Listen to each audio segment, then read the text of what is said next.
आमाको मूल्य नबुझ्ने छोराछोरीहरूको लागि यो भिडियो है त। कान खोलेर सुन र यो कुरालाई आफ्नो दिमागबाट लिएर मनमा पनि बसाइरा राख्नुहोस् कि आमा को हो र के हो र आमाको मूल्य कतिको छ हाम्रो जीवनमा भन्ने कुरा याद राख है त। यो संसारको नि हजारौं लाखौं व्यक्ति मिलेर पनि एकजना व्यक्तिको कमी पूरा गर्न सक्दैन र त्यो हो आमाको कमी।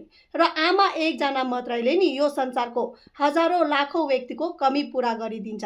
आमा, तिम्रो पहिलो निन्द्रा आमाको काख, तिम्रो पहिलो खाना आमाको दूध, तिम्रो पहिलो साथी आमा, तिम्रो पहिलो गुरु आमा र तिम्रो पहिलो डाक्टर त्यो पनि आमा। त्यसैले सधैँ आफ्नो आमालाई माया र सम्मान गर्नुहोस्।